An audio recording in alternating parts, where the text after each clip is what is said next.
Hello everyone, from this side Adarsh Kumar. Indian air force की आपका recruitment का नोटिफिकेशन आ गया है। 2025 के लिए भर्ती निकाली गई है इंडियन एयरफोर्स के द्वारा। ठीक है, ये आपका नोटिफिकेशन है जो कि आपका 2025 की ही भर्ती जो है वायुसेना के लिए, भारतीय वायुसेना के लिए, उसके लिए निकाला गया है। इस नोटिफिकेशन में क्या कुछ जानकारी इन्होंने बता रखी है, ये फॉर्म कब से फिलअप होना स्टार्ट हो रहा है, ये सारी जानकारियाँ इस वीडियो में हम डिटेल में समझेंगे। ठीक है, तो इंपॉर्टेंट डेट की बात करें तो इंपॉर्टेंट डेट में जो इन्होंने जानकारी बता रखी है कि फॉर्म कब से भराना स्टार्ट होगा, तो ये फॉर्म भराना स्टार्ट हो चुका है। 2 जून 2025 से ये फॉर्म भराना आपका स्टार्ट यहाँ पे हो चुका है। ठीक है, और लास्ट आप कब तक इस फॉर्म को अप्लाई कर पाएंगे, तो लास्ट यहाँ पे अप्लाई करने का जो डेट बता रखा है वो 1 जुलाई 2025 बता रखा है, शाम के 11:30 बजे तक। ठीक है, 11:30 बजे से पहले ही आपको इस फॉर्म को अप्लाई कर देना है 1 जुलाई 2025 के। ठीक, अब लास्ट डेट की पेमेंट की जो डेट रखा है इन्होंने वो 1 जुलाई 2025 है। ठीक है, सेम डेट है जो कि आपका लास्ट डेट अप्लाई करने का है, वही डेट यहाँ पे एग्ज़ाम पेमेंट करने का लास्ट डेट वही है। ठीक है, एग्ज़ाम आपका जो है कि एज पर दी शेड्यूल यहाँ पे कंडक्ट करवाया जाएगा, जो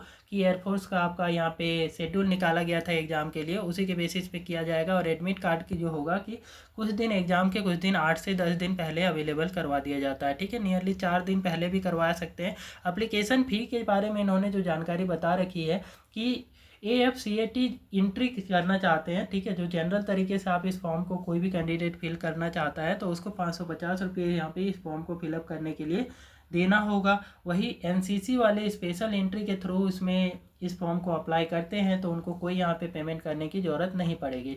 और यहाँ पे एग्जामिनेशन जो फ़ी होगा इसको आप कैसे पेमेंट कर सकते हैं, तो इसके बारे में जानकारी इन्होंने डेबिट कार्ड, क्रेडिट कार्ड और नेट बैंकिंग ई चालान के मोड के थ्रू आप यहाँ पे पेमेंट कर पाएंगे इस पोस्ट के लिए। ठीक है, अब आगे की जो एज लिमिट रखा है वो आपका इन्होंने 1 जुलाई 2026 के आधार पर रखा है कि 1 जुलाई 2026 के आधार पर आप फ्लाइंग बैच के ऑफिसर के लिए आप यहाँ पे अप्लाई करना चाहते हैं, फ्लाइंग बैच के लिए अप्लाई करना चाहते हैं तो आपकी उम्र 20 से 24 वर्ष होना चाहिए, वो भी 1 जुलाई 2026 के आधार पर। ठीक है, इससे ज़्यादा होता है तो आप इस पोस्ट के लिए अप्लाई नहीं कर पाएंगे, और वही इससे कम भी होता है, 20 वर्ष से कम होता है तो भी फ्लाइंग बैच का जो यहाँ पे इस बार तो भर्ती निकाली गई है उसमें आप अप्लाई नहीं कर पाएंगे।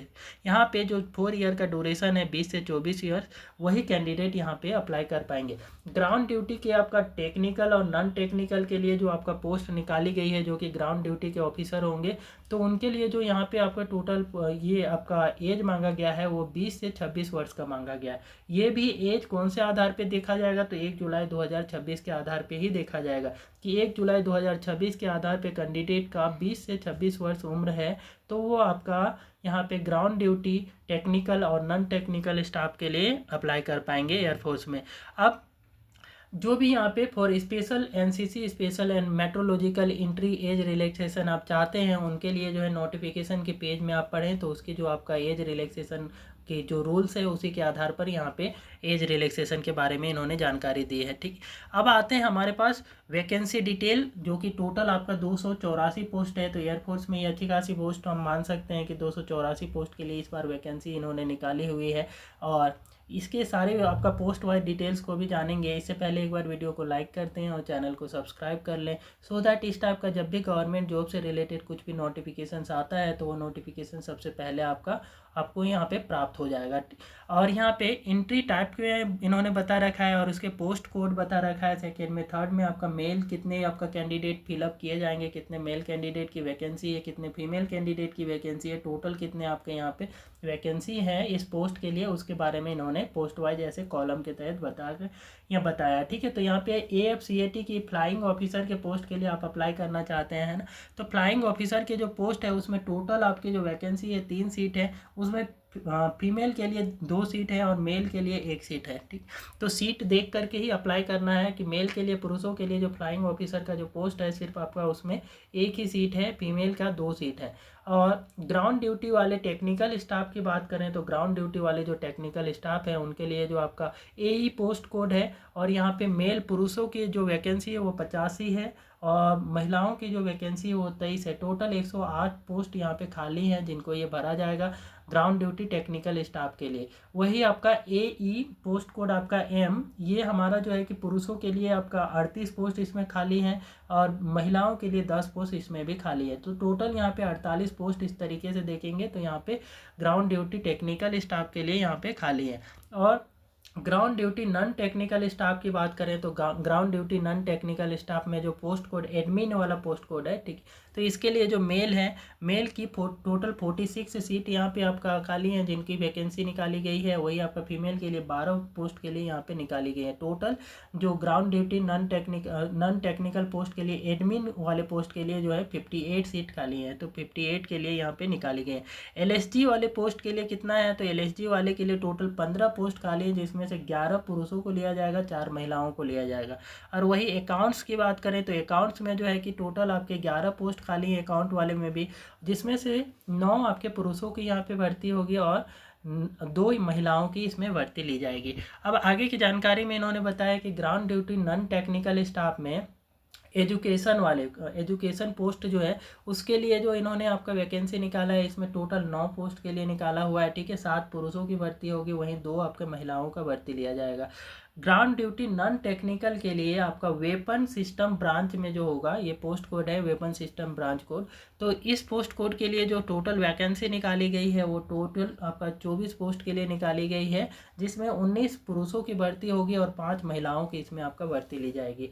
और मेट्रोलॉजिकल एंट्री की बात करें तो मेट्रोलॉजिकल एंट्री में जो है कि टोटल 8 पोस्ट हैं। 8 पोस्ट में से पुरुषों की कितनी है, तो 6 हैं और 2 महिलाओं की है। एनसीसी स्पेशल एंट्री की बात करें तो एनसीसी स्पेशल एंट्री में फ्लाइंग पोस्ट के लिए जो है कि एनसीसी स्पेशल एंट्री से जो भी कैंडिडेट आते हैं उनको 10% जो है कि सीडीएसई वैकेंसीज की जो पीसी है उसके 10% के यहाँ पे वैकेंसीज उनके लिए आपका रखा गया है, ठीक है।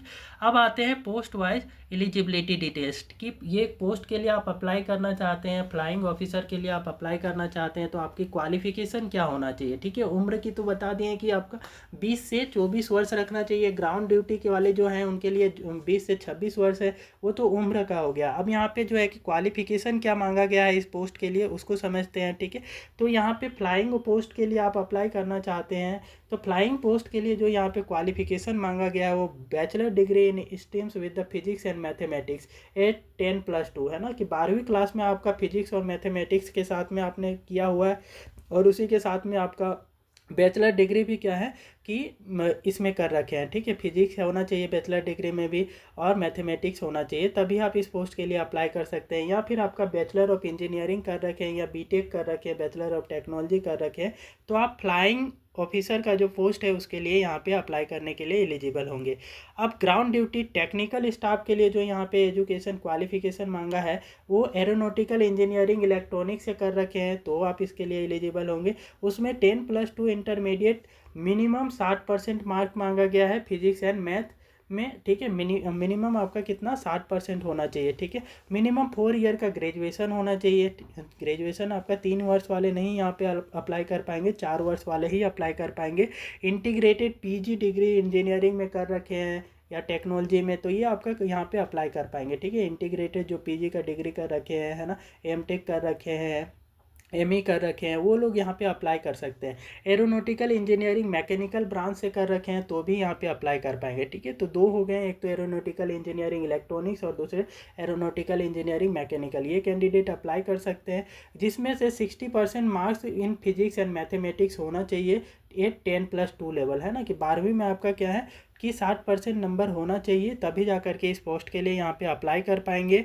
और 4 ईयर इंजीनियरिंग टेक्नोलॉजी डिग्री होना चाहिए। मैकेनिकल इंजीनियरिंग में 4 साल का आपका ये मैकेनिकल इंजीनियरिंग होना चाहिए। 3 साल वाले जो डिप्लोमा वाले कैंडिडेट हैं वो यहाँ पे अप्लाई नहीं कर सकते हैं, ठीक है। 4 साल का यहाँ पे मांगा हुआ है। इंडस्ट्रियल इंजीनियरिंग होना चाहिए, एरोनॉटिकल इंजीनियरिंग और इक्विवेलेंट डिग्री कर रखे हैं आपने 4 साल वाले, तो आप यहाँ पे इसको अप्लाई कर सकते हैं, ठीक है।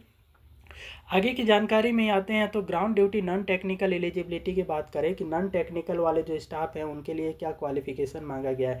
एडमिनिस्ट्रेशन एंड लॉजिस्टिक के जो आपका ब्रांच है उसमें अप्लाई करते हैं तो इसमें भी bachelor degree in any stream with at least 60% marks, ठीक है, कि बैचलर डिग्री ग्रेजुएशन कर रखे हैं किसी भी स्ट्रीम से कर रखे हैं लेकिन 60% मार्क्स आपके होने चाहिए बैचलर में, ठीक है।